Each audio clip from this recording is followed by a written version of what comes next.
Life and experience is a funny thing.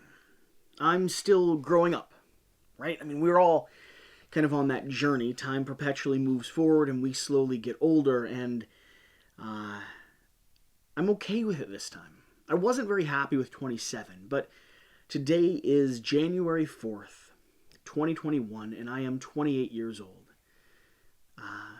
And a lot has happened in that 28 years. A lot has happened in the last 2 years. A lot of incredible and life changing things. And so I was wondering what I wanted to produce today. I wanted to talk about my birthday, but not really my birthday. You see, I don't actively celebrate or invest in turning older. I like celebrating other people's. I've never really pursued mine, though. But I wanted to talk about getting older, about life, about what it means and the journey that we're on, or that I'm on, because that's what we cover here on the channel. And so I thought I would do something that might become a series down the road. A good chance to document and reflect and sort of follow myself from year to year. And this would be stage one. Today is January 4th, 2021, and I am 28 years old. And this is, so far, the 5 most impactful moments of my life. The 5 things that have, as far as I can read, built and established and designed the person that I am now. And I'm really excited about the person that I am now, and even more excited about the person that I'm becoming. So, let's go through this. And then next year, on January 4th, and the year after that, and the year after that, hopefully, if I can stick to the routine, if I enjoy the conversation of this video, I'll watch this video and reflect upon what I'm saying now, then, and see if these things, these 5 that I have written down, carry the same weight, have the same degree of impact, and if any of them, through time or experience or other successes or hardships, if any of them have lessened or changed the degree to which they have impacted me. I'll be curious to see. So, 5 things that have had the greatest impact on my life. Start with the most obvious, the most clear-cut, in some ways potentially the most notable. When I was, in the 6th grade, my mother passed away from stage 4 breast cancer. She'd had it for about 7 years. It had metastasized and spread throughout the majority of her body. And she lived significantly longer than the doctors had told her she was going to. And it is an interesting thing, because it is one of those things that I just have experienced. I mean, I remember going to weddings and watching people doing mother-son dances and being a photographer and reflecting on my own experience and thinking, that's something I'll never have. But I'm 28 years old. It's been 17, 18 years since she passed away, and it has been what I have processed and lived with, and I'm in a much better place around that element, coming to terms with death and what it means, and just the cards that you're dealt, than I would have if I'd started making this series when I was younger. I still have this on my list because it was and still is a punctuation point in my experience as a human, right? Losing someone like that, the different roads that your life can take, the different pathways that you go on based off of what happens. That was a dividing line where life started to change, where my family moved and things got more stressful and complicated, where I started to become a teenager and process and struggled to find and ask questions like why and what does it mean. I'm not hurt or bitter or even sad about it anymore. I would do anything, right, to change it for a day or have more context for it when I was younger, to understand the value of the time we had and the memories that we had. But yeah, that's the first one. I have been defined by my mother. The years that I had with her, the way that she invested in me, reading books and motivating and spending time being a mom, not letting the disease, the cancer, keep her from being everything that she was. But her passing has also been hard. And I think hard times, I think challenging, I think pain and suffering and processing or dealing with those type of things when you're young or throughout your life, I think they do form you. And I don't know that I would be who I am now if I hadn't faced that challenge and overcome it in a way. Next on my list is going to be hiking the Appalachian Trail with my grandfather. We did this when I was about 13 years old, just a few years after my mother had passed away. Hiked from Pennsylvania, the Penmar, Maryland line, all the way up to Mount Katahdin, Maine. At the end of the day, it was anywhere from about 1,700 miles total, and we spent about 3.5 months out on the trail. It's probably the single most impactful and nostalgic thing I have in my past. I am always reflecting on and hungry for and excited to get back outside, to hike, to go on an adventure. And it was a big moment for my grandfather as well. We summited Mount Katahdin together on his birthday. He played a song in remembrance and celebration for my mom, his daughter. And that experience is something that I've never gotten away from. I learned more about life and processing and being a man while hiking on the Appalachian Trail than I did in high school, in middle school, I did in college even. It is something that I would never trade. Something that I hope I can pass down to others, something that I still intend to do and finish moving forward. It instilled a sense of adventure and exploration and discovery in me. It was on the trail that I read books like Alexander Solzhenitsyn, A Day in the Life, and explored the ideas of mankind, of humanity, dug into and asked questions about who we are. I was treated as an adult there.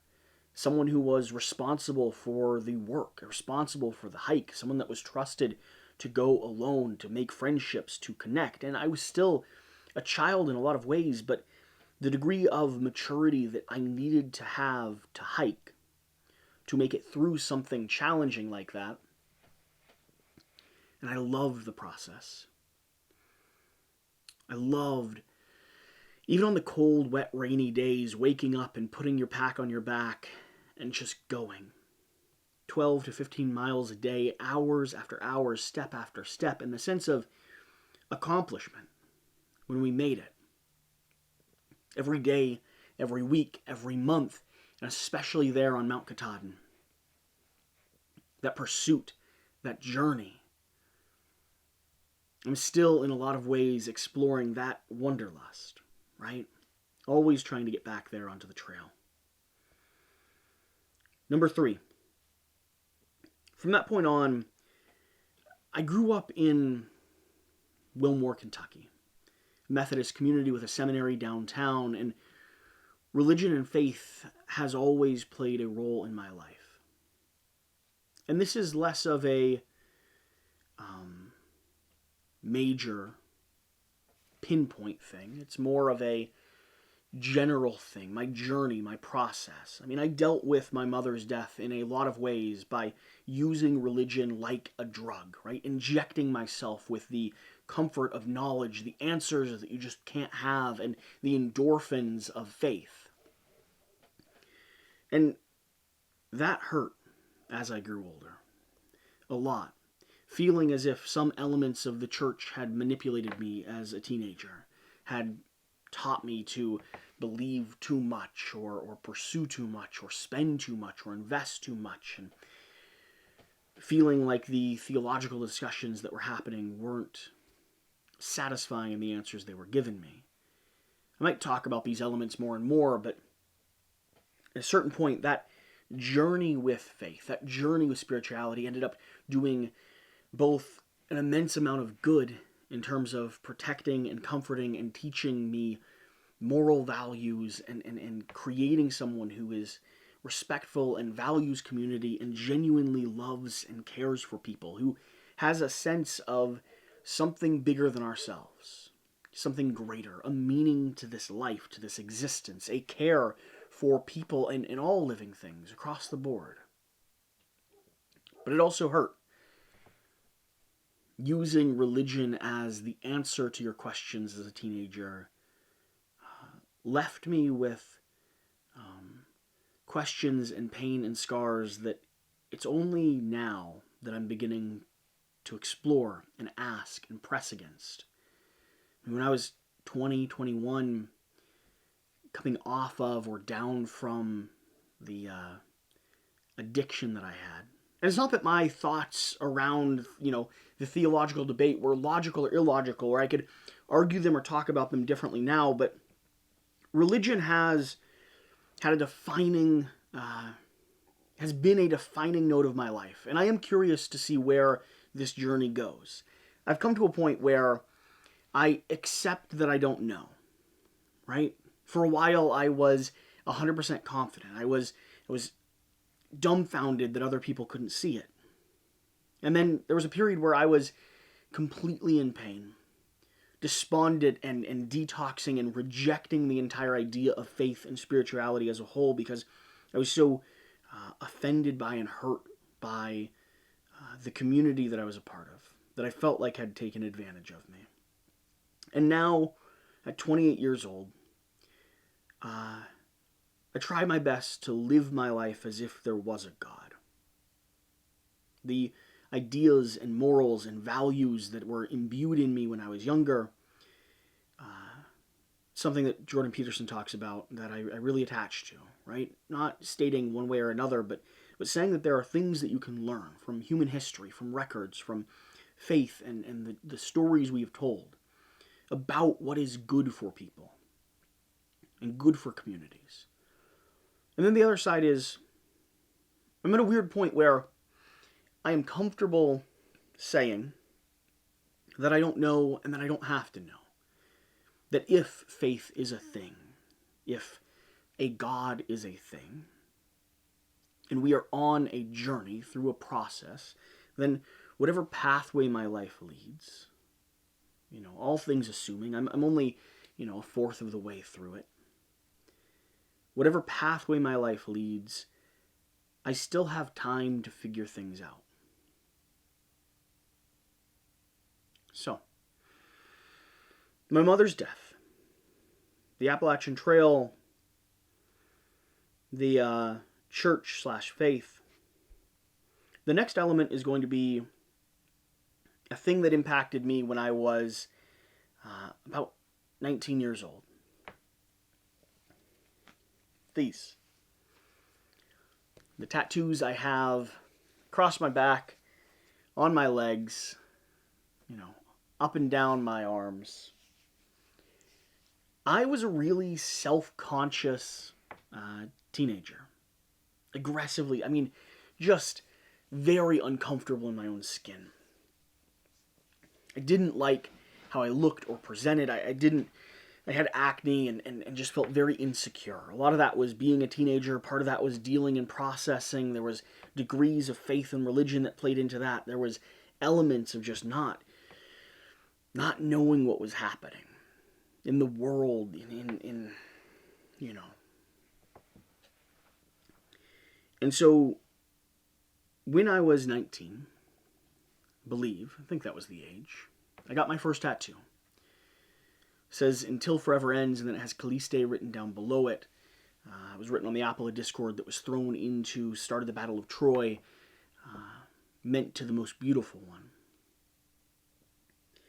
Tattoos for me have been records and stories and journeys that I've been on. They've been notes that give me a shield, give me confidence. I mean, I can put a notable mark on the moment I started getting tattoos to my own mental health improving, to fixing and recovering and stitching back together the pieces of my mind that had been broken through the application of faith and the way that I just destroyed myself with it. Tattoos have been marks, they've been memories, they've been indicators, things like "let's begin" or "work harder," which I need to get on this arm here. They are things that I enjoy showing off. I very rarely go into a situation without a degree of tattoo showing. In fact, I'd love to have them spill down lower onto my wrists or hands sooner or later, just because they provide some form of confidence. They establish some form of story. I don't know exactly. But I do know that for me it was more than just a mark.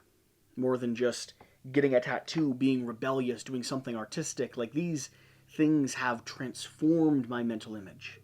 The confidence that I exude, the person that I am today, is very much in part due to the fact that I have decoration, a print, a story.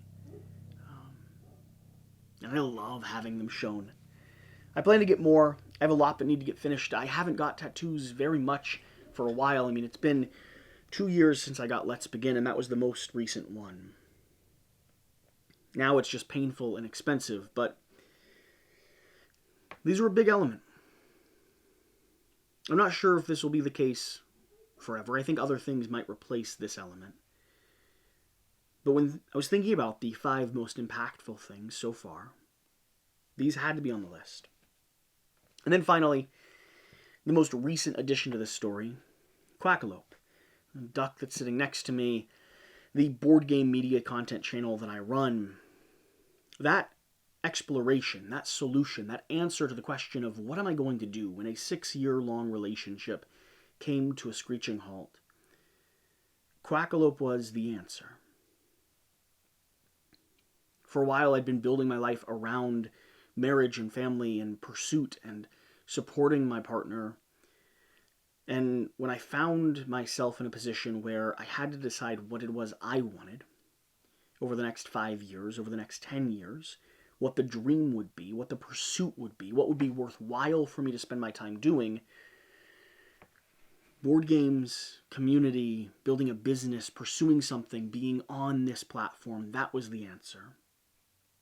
And over the last 2 years, my community, my best friends, my family, my support, my income, surviving this last year, my day-to-day is enveloped with this project.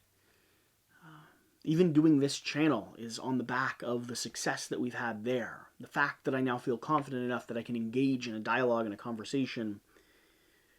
So the 5th most impactful thing would be finally determining what I wanted at the end of 5 years, and deciding or analyzing what the price to get it would be, and then paying it. That's what I've been doing. So, 28 years old, and these are the most impactful moments of my life so far. My mother's death, hiking the Appalachian Trail with my grandfather when I was 13, the exploration and construction and destruction that faith in the church has caused, tattoos that redefined my body image, and Quackalope, both the answer and the solution to what do I want out of life, what would be worth it. Hope you've enjoyed this video. It's really a thought experiment. I think it'll be interesting when I'm 29, 30, 56, to reflect back on, watch this series of videos, one after another, and document what changes, what means something, what fades, comes and goes, remains,